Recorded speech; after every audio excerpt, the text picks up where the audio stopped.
So, without further ado, we will start up with our session on reclaiming spaces, creating accessible healing gardens, land access, and community well-being.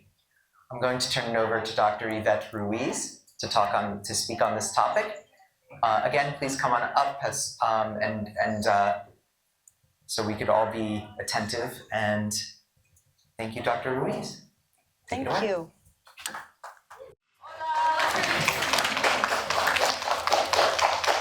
Good morning. Good morning. Oh, I didn't like that. I'll always try that again. Good morning. Good morning. We can do even better than that. Good morning. Good morning. Yeah. All right. So introduction and roadmap. I know it's hard to see because of the white. So intro to Healing Gardens Farm. I think we've heard enough of HBG. Everybody comfortable with what you heard? If you have questions, we could do a little bit more of that. So I'm going to give a little bit of my story about that piece. We're going to talk about the garden's vision and land access, okay? So the need of why reclaiming spaces.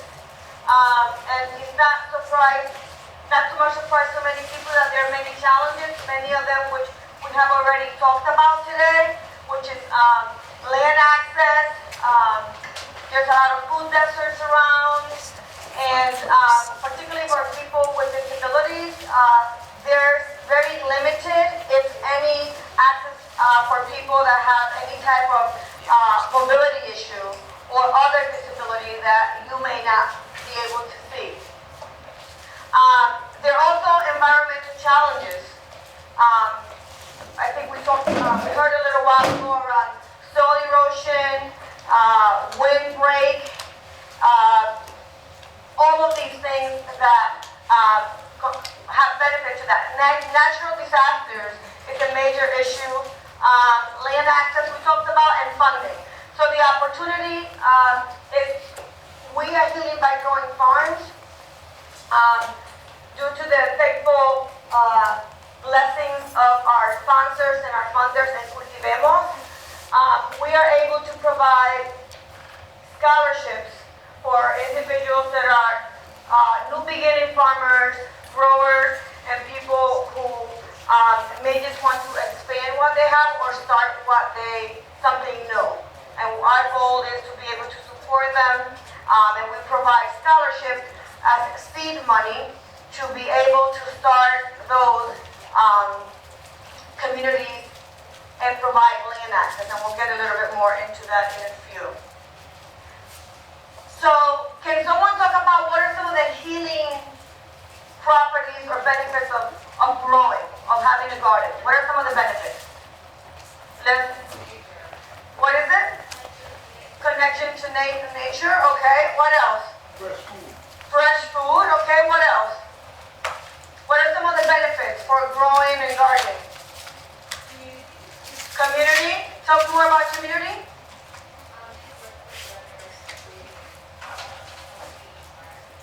Okay. Good. Over here, so a hand here. To go along with the fresh food, you don't have to eat single. Correct. Very important. Who else?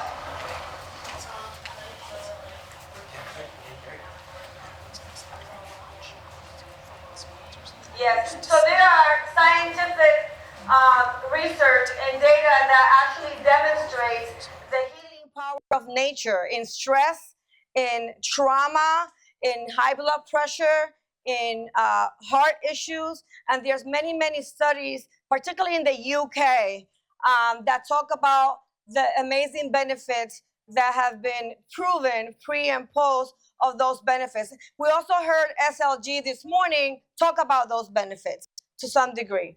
I saw another hand up. Did you have your hand? I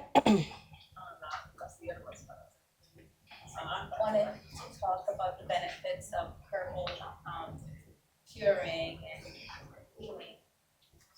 So medicinal gardens and things that one grows for treatment of health.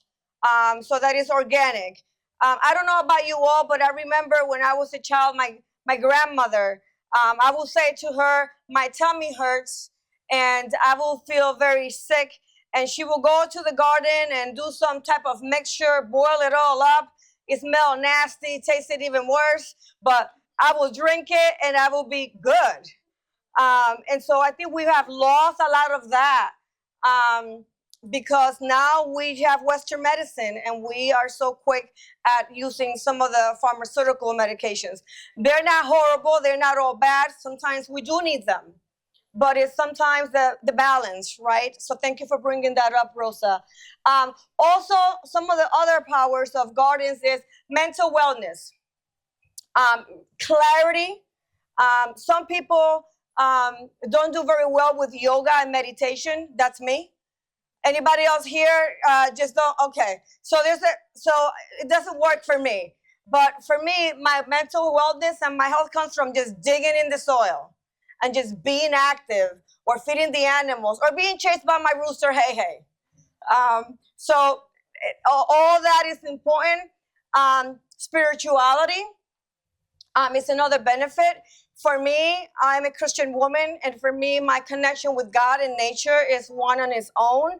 And when I need sort of that peace and that quiet space, because I can't get it anywhere else, it becomes very spiritual for me to hear the wind, for me to hear the birds, for me to hear the trees moving around. If you pay close attention, you will hear it. And for me, that's all very spiritual. Emotionally, it's very healing, and there's a huge benefit on gardens, and also physically. I like to tell the story of one of our patients who started coming to our farm and always came either in a walker or in a cane. And I like to leave my patients be and my clients. I don't always like to be with them. I'm not always with them. They learn what they need to do. I give them a task, part of the agri-therapy, and then you're on your own. You know, once I teach you, if you're comfortable. And sometimes I will go do something else, and I will come back, and this particular client left the cane over there, the walker over there, is walking all around the farm. And I'm like, wait a minute, you walk without any? And she says, I forget when I am here that I'm in pain and that I have issues with mobility. It just transforms me, and physically I'm able to do more. So there's also data about that and a lot of research about that. So those are all of the benefits, and we could keep naming them. So our mission to just foster healing community environments through accessible gardening and land access. Our approach is providing resources, support, scholarships, and coaching to ensure that people who are interested in creating a healing garden, a space for people to come together and learn, a place for food security. We provide all of those sort of guidance. And the core belief that everyone deserves the opportunity to grow, to farm, and to have land access, and to be healthier. Because as Ben said earlier, when you grow your own food, you don't have to read all the labels and ingredients that are part of that, because you're growing your own food and you know where it comes from. This is Cheetos. He is a very, very big rooster, and he's my buddy, and he is part of our farm. And so what is the crucial role of land access? What are some of the barriers? Who would like to share? What are some of the barriers of having land access? We heard about money earlier. We talked about actual physical land location. What else? Zoning. Yes, so what about zoning? Just restrictions on how you can use the land. That's all I know. So correct. So if you're an urban farmer or a suburban farmer, or you have little land, it seems for some reason that the zoning and the permissions and all of that intensify, and it becomes a bit more difficult and more challenging. particularly if you want to do animal husbandry or if you want to just go full-scale farm, okay? So it's really, really important to know those limitations, know your laws, and then sort of figure out how you can work with the community, with your town, with the officials to sort of change that, modify that for people to work with you. Lack of knowledge. A lot of people think that you have to start with $20,000 and that you have to start with 1,000 acres. And that is simply not true. You could start growing in a windowsill, in a old jug of milk. It's as simple as that. If you really want to start somewhere, you need a seed, water, and the motivation to do it. You don't even need soil nowadays, right? So it's just how do we think outside of the box to make it accessible and available to all people, whether you have resources or you don't. Our goal is to be able to overcome those barriers and support however people need us to be there and support them. Accessibility is key. This is one of our ADA beds. So what happens is we have a ADA driveway.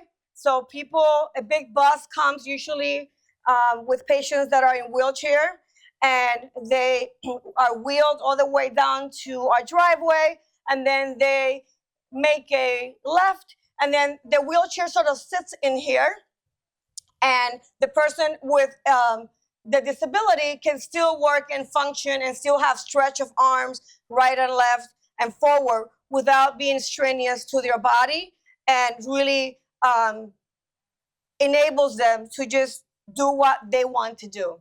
Also, their size on the right and on the left, so if they have an aide or someone that needs to support them because of balance or question or whatever, that there's space for them. So having raised beds and vertical beds that are 32 inches higher than your normal is an accessible bed that it will be very beneficial for people that have mobility issues.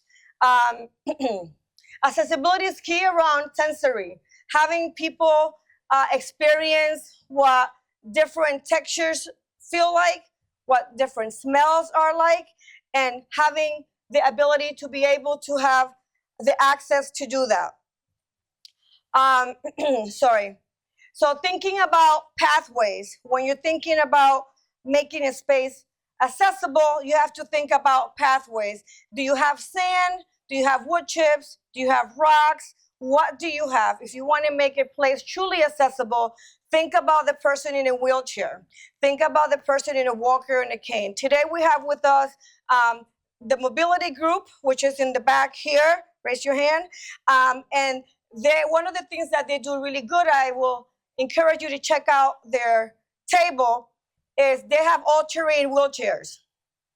And so what that will do is allow people that have a regular wheelchair to transfer to a all-terrain wheelchair to be able to navigate the land and the farm with ease and still have access. Having those tools are really important. And the goal is to create spaces that are inclusive for everyone. I'm going to go really, really fast because time is running out really, really, really quick. And I'll take some questions in a minute. So what do we support? What do we offer? We support scholarships that provide financial assistance for individuals who are new beginning farmers or someone who just wants to be a new grower. We provide the guidance to be able to do that, from how to design an accessible space to how to create either a pollinator garden. We call them TBIs. They're the Bee Butterfly Initiative. And it could be a memorial garden, or it could be something that is very unique and specific to you. And we always advise people to start small with one small project. Gardening and farming is not for everyone. Everybody wants to say, yes, I want to do that. Sounds great at first. But farming is a lot of work. It takes a physical toll on you. It is long days and long hours, especially if you have animals. They have to be fed every day. They have to be taken care of every day. If you have a good day, if you have a bad day, if you have a sad day, it doesn't matter. You gotta take care of them. But that is the beauty of all this, is the purpose, to be able to have something that you're taking care of, that you're caring for. It sort of makes you come alive. And who we help. So we help everybody. The question should be, who don't we help? Because the answer is nobody. We help everybody. So the assistance, from the idea, we provide three main services. From the idea, so we have consultation services, and that is a fee for service. We provide design, also a fee for service, and then planting ideas, and then how to do funding and guidance. So we provide a lot of guidance for people that want to come in. We provide seed scholarship, and then they go, well, now what? Now I created a garden and I don't know how to maintain it. I still need soil. I still need this and that. So we connected with places like NRCS, USDA resources, extensions. We raise funds to also help and scale that up. And so and the other piece that we offer is the Farm to Home program. And the Farm to Home program are the free services and food for people with brain injury and trauma. And that is at no cost at all. The agri-therapy that we do in our farm is also no cost. We bring all our patients and clients in free. People say, well, how do you manage all that? Do you charge the insurance company? No, we don't charge no insurance company. A lot of agri-therapy farms or horse farms, they actually charge you to use their farm, or they charge your insurance. We don't do either. In my ministry, what God put in my heart was to do this for free for the community. So everybody that comes in gets all services for free under that category. Inspiration. So this is going to talk a little bit about what are some of the sensory gardens. And it talks about the engagement of that. What does a sensory garden have? What are some of the important elements? Something for touch, yes, for feeling, texture. What else? Color, yes. Smells, yes. What else? Taste. So it is trying to take all of your senses and incorporating them in a garden, right? So people with different needs, autism, people in the spectrum, people with cognitive issues, people that may be blind, that there's something for everyone in this garden based on their needs, okay? So that is a little bit about sensory gardens. TBI gardens and memorial gardens, these are actually gardens that we have. This is my bees, that's me under my bee suit. And memorial gardens. And memorial gardens could be anything from a loved one to a pet, bringing people together to talk about loss, bringing people together about how to talk about grief. And all of these gardens are attached to the community to have the component of learning and teaching and sharing of resources. And some of these have edible gardens, medicinal garden aspects to them, and every garden is uniquely designed. This is the memorial garden. This is, we call them healing gardens, obviously, but this is a sample of a real one as well. What is the impact of having a healing garden, and what does it do? Well, it creates community. Here we have two clients that never knew where potatoes came from. When you ask a lot of young children or adult youth, where do potatoes come from? They say from Stop and Shop or the grocery store. Well, yes, that is correct, but where does it come before that? And so I remember the first time that they were cultivating and harvesting potatoes, they just kept digging them up, and they said they felt like Easter, trying to dig up all the little nuggets. And they were so excited. Now, these are adult Yale students. And they were just having so much fun and really, really enjoying it, because their honesty is that a lot of people don't know where their food actually comes from. So keeping that in mind. Going beyond the garden and growing food and creating land access and creating opportunity is thinking about our environment, thinking about our footprint, thinking about money. How can we come together as a community and work each other? And it's a transformative power of reclaiming a space that was maybe an abandoned lot and now making that into a beautiful garden for the pollinators, but it also retains soil for the environment, but it also provides joy and peace for people that are using it. So there's a lot of layers to that. For anyone that wants to get started on the aspects of healing gardens, community gardens, wants to address land access, is interested in applying for one of our scholarships, we are able to help by, if you scan this QR code, they're also in the programs. If you don't have a program, they look like this, and all the QR codes are here. And then you will complete the form, and we will get back in touch with you and help you make it a reality. I think it's important that if you have an idea, not to let it go because you don't have funding. Because of Cultivemos, and I think we've mentioned Cultivemos a lot today, and other funders that Healing by Growing Farms has, we're able to provide seed money to make these things happen. And so we're really, really grateful because we're also able to match people with plots of land. So Healing by Growing Farms often is given plots of land by different towns. And we connect farmers and their scholarship resources to that plot so that we can do things for the community. One of our concepts is one farm, many branches. So you see, you have a tree, and the tree has a lot of branches going everywhere, and that's sort of our concept where we are. We are one farm, but if you can't come to us, we want to come to you, and we'll build it for you. And that was my 5 minutes. And this is my information to contact me directly. Thank you all for listening, and thank you all for being here. And any questions, just reach out to me. Thank you.